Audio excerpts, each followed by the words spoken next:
Students हम लोग exercise 31.4 पे और क्वेश्चन नंबर है 18। कह रहा है एक आहारविद दो प्रकार के भोज्यों x और y को इस प्रकार मिलाना चाहता है कि मिश्रण में विटामिन ए की कम से कम 10 मात्रक, विटामिन बी की कम से कम 12 मात्रक और विटामिन सी की 8 मात्रक हो। 1 केजी भोज्यों में विटामिनों की मात्रा निम्नलिखित सारणी में दी गई है। यहाँ पे एक सारणी बनाकर दिया गया। भोज x के 1 केजी का मूल्य 16 रुपए और भोज y के 1 केजी का मूल्य 20 रुपए है, तो वांछित आहार के लिए मिश्रण का न्यूनतम मूल्य ज्ञात कीजिए। ठीक है, हमें यहाँ पे न्यूनतम मूल्य ज्ञात करने के लिए कह रहा है। क्वेश्चन को थोड़ा आप समझ लीजिए। एक आहारविद है जो दो प्रकार के भोज्यों x और y को मिक्स करके एक मिश्रण तैयार करना चाहता है। तो मिश्रण में क्या कह रहा है कि मिश्रण में कम से कम विटामिन ए जो है 10 मात्रक, विटामिन बी कम से कम 12 मात्रक और विटामिन सी कम से कम 8 मात्रक होना चाहिए। और 1 केजी भोज में विटामिन कितना कितना है भोजों में एक्स और वाई में देख लीजिए। एक्स और वाई में एक्स वाई के 1 केजी अगर भोज लेते हैं तो उसमें विटामिन ए, विटामिन सी और विटामिन बी, इन तीनों का यहाँ पर इस सारणी में दिए गए हैं।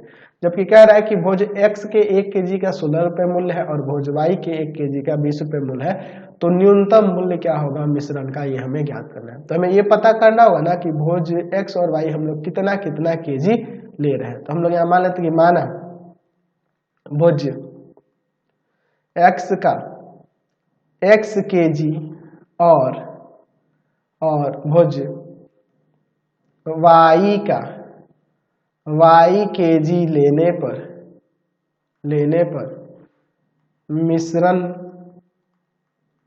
का मूल्य न्यूनतम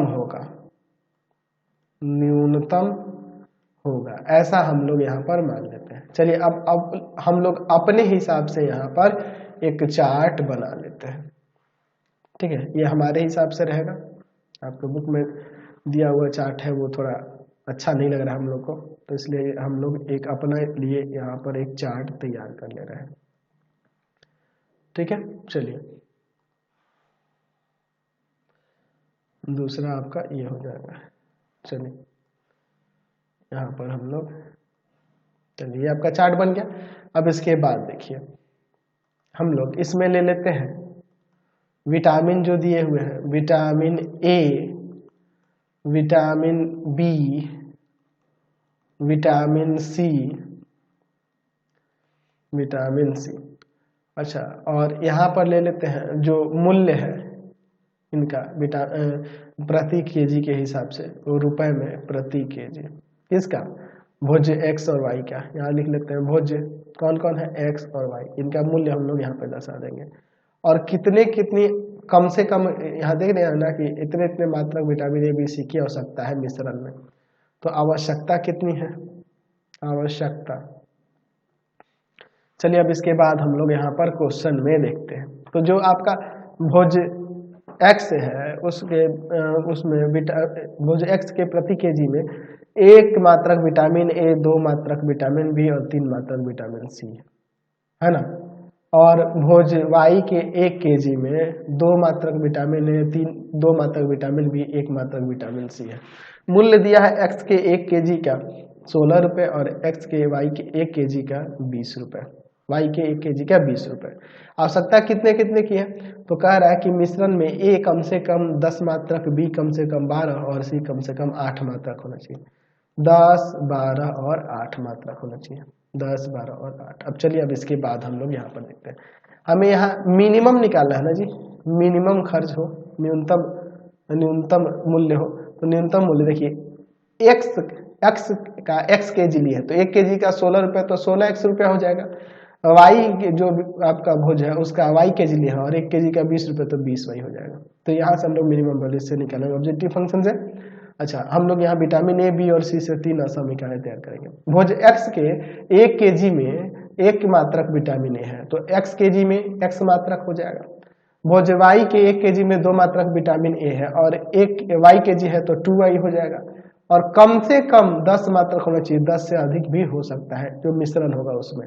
ठीक है, फिर उसी तरह से दूसरा आ जाएगा यहाँ पर 2x plus 2y is greater than equal to कितना, 12, यानी कि यहाँ से हम लोग लिख सकते हैं x plus y is greater than equal to 6 हो जाएगा, है ना। अच्छा, और तीसरा क्या हो जाएगा यहाँ पर, तीसरा यहीं पे लिख देते हैं, नीचे लिख देते हैं, हो जाएगा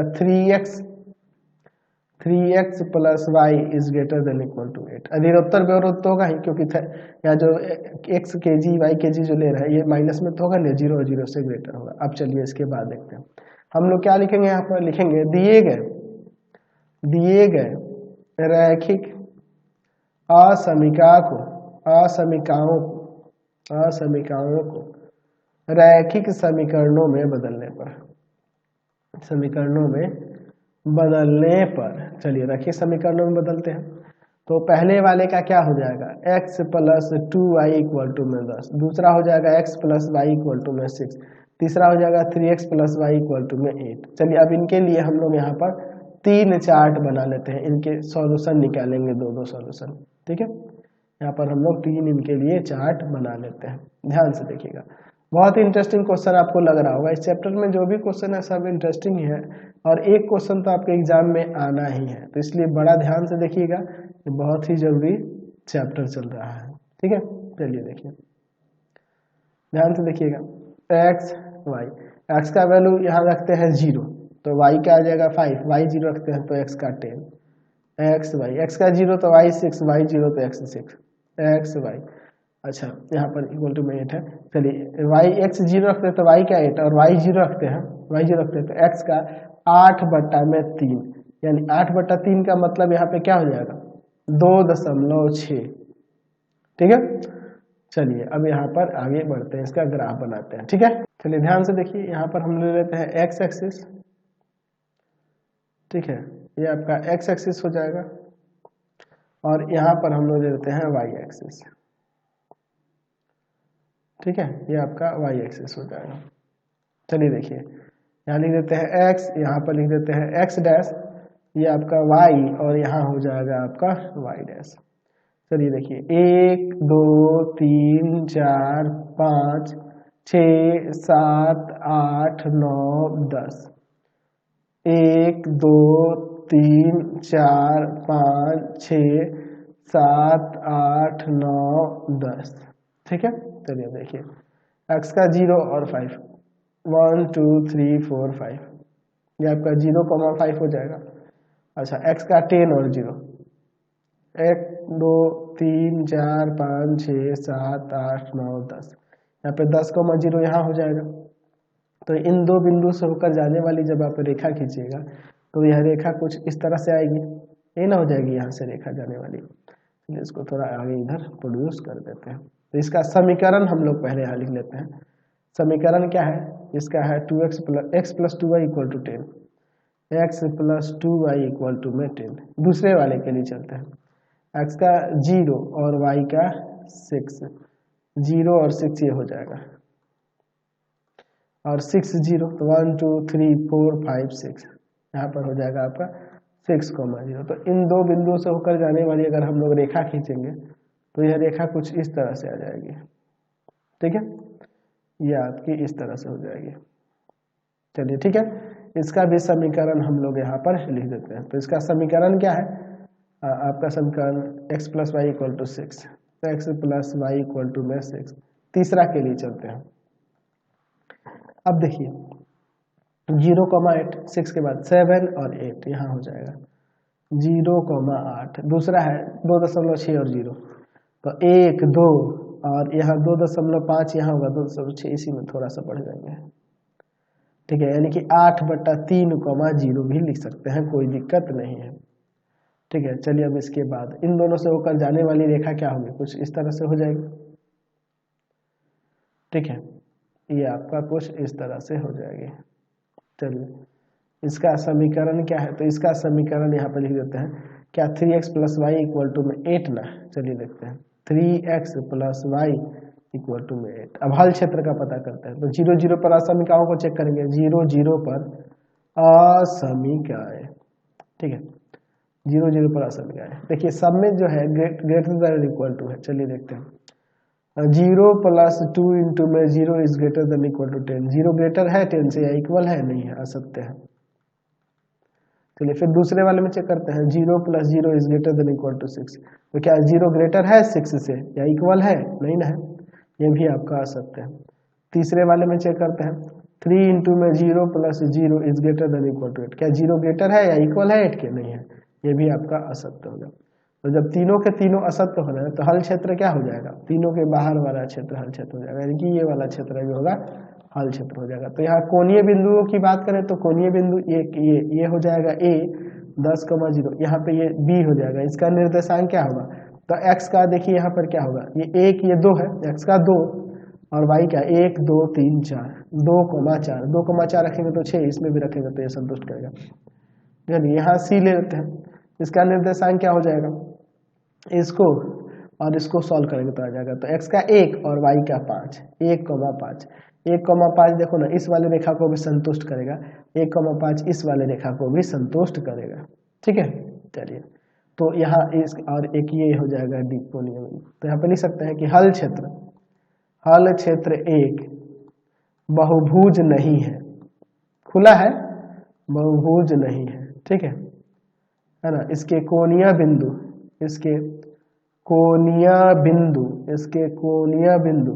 क्या क्या है कोणीय बिंदु? तो a 10,0, b 2,4, c 1,5 और d 0,8 है। चलिए तो अब हम लोग यहाँ पर एक चार्ट बना लेते हैं। ठीक है, यहाँ पर हम लोग एक चार्ट बना लेते हैं, ध्यान से देखिएगा।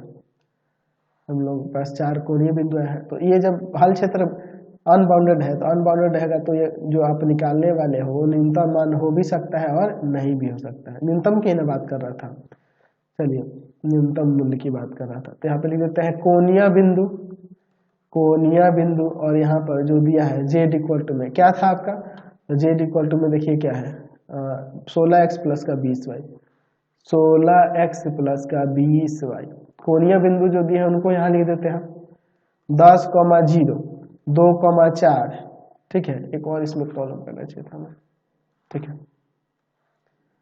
चलिए 2,4 1,5 और 0,8। चलिए अब इन सबको हम लोग यहाँ पर रखते हैं तो 160 आ जाएगा।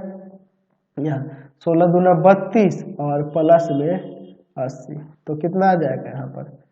8 3 11 112 आ जाएगा। ठीक है, चलिए अच्छा अब देखिए इसको रखेंगे तो 1,5 रखेंगे तो 16 और फिर 5 में 2 से गुना करेंगे तो यहाँ पे आ जाएगा, यहाँ पर कितना 100, तो यहाँ पर 116 आ जाएगा। इसको रखते हैं 0,8, तो 0,8 रखेंगे तो 8 दूना 16 160 हो जाएगा। तो मिनिमम की बात करें तो मिनिमम यही ना हो रहा है, तो मिनिमम ये हो रहा है। तो हम लिख सकते हैं कि यहाँ जो हल क्षेत्र है, हल क्षेत्र एक बहुभुज नहीं है, बहुभुज नहीं है। अतः 112 जो है, z बराबर 112 न्यूनतम मान हो भी सकता है और नहीं भी। तो चलिए इसका जांच करते हैं। इसका जांच करने के लिए देखिए जांच कैसे करेंगे, है कि नहीं। तो यहाँ पे ले लेंगे जो आपका दिया हुआ है 16x प्लस का 20y objective function is less than 112। चलिए यहाँ से 4 कॉमन करके इधर भाग में भेजेंगे तो यहाँ 4x प्लस का 5y इज लेस देन, 4 से ये भाग करेंगे तो 4 से भाग करेंगे तो यहाँ पर आ जाएगा कितना 28। ठीक है, चलिए अब इसका ग्राफ खींचते हैं। तो हम लोग लिखेंगे दिए गए रैखिक असमीका को रैखिक समीकरणों में बदलने पर, रैखिक समीकरण में बदलने पर, तो रैखिक समीकरण में बदलेंगे तो क्या हो जाएगा 4x प्लस का 5y बराबर में 28। चलिए अब यहाँ पे हम लोग एक चार्ट बना लेते हैं। ठीक है, चलिए अब इसके बाद देखिए x y। ठीक है, चलिए ध्यान से देखिएगा x y, x का मान यहाँ 0 रख देते हैं, तो x का मान 0 रख देंगे यहाँ 0, ये y बचेगा यहाँ 5y = 28, ये जाकर डिवाइड करेगा तो 28 में डिवाइड कर देंगे हम लोग 5 से, तो यहाँ पर 5.6 हो जाएगा। y 0 रख देते हैं, तो ये जाएगा भाग में तो 7 आ जाएगा। ठीक है, चलिए तो 0,5.6 और 7,0 0,5.6 तो यहाँ हो जाएगा आपका 5.6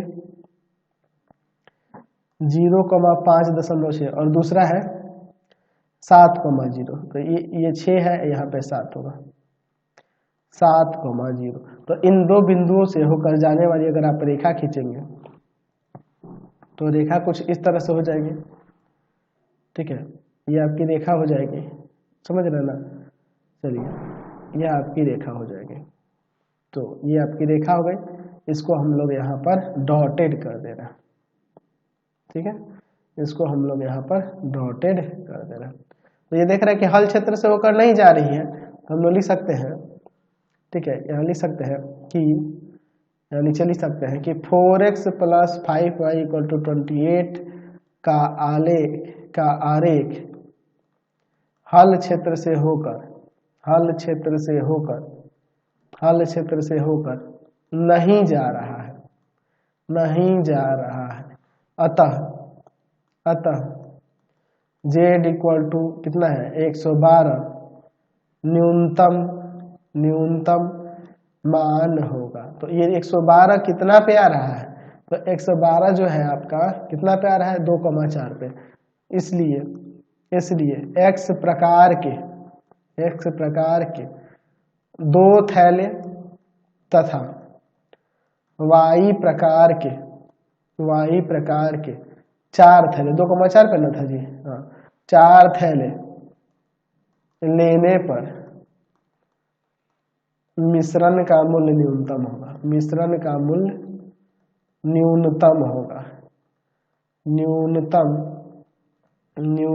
होगा। और जो न्यूनतम मूल्य जो है कितना हो जाएगा, तो न्यूनतम मूल्य आपका हो जाएगा 112 रुपया। समझ गए, क्लियर है। तो इसी तरह के क्वेश्चन आपके पूरे एक्सरसाइज में दिए हुए हैं। आपको हमारे 3 चैनलों को सब्सक्राइब कर लेना होगा। पहला है पाथफाइंडर क्लासेस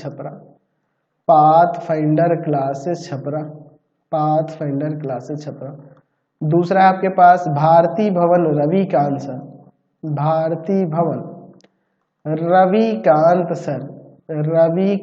सर और तीसरा चैनल है रविकांत सर के नाम से। तीनों को सब्सक्राइब कर लेंगे और इससे रिलेटेड वीडियो के लिए सीधे डिस्क्रिप्शन में जाएंगे। इससे रिलेटेड नोट्स के लिए गूगल पे जाकर सर्च करेंगे www.ravikantsir.in और यहाँ जाकर आप सभी क्लासेस के नोट्स और उनके PDF को डाउनलोड कर सकते हैं, पढ़ सकते हैं। इंस्टाग्राम और फेसबुक पे जाके पाथफाइंडर क्लासेस छपरा को लाइक एंड फॉलो करना नहीं भूलेंगे। Thanks for watching the video.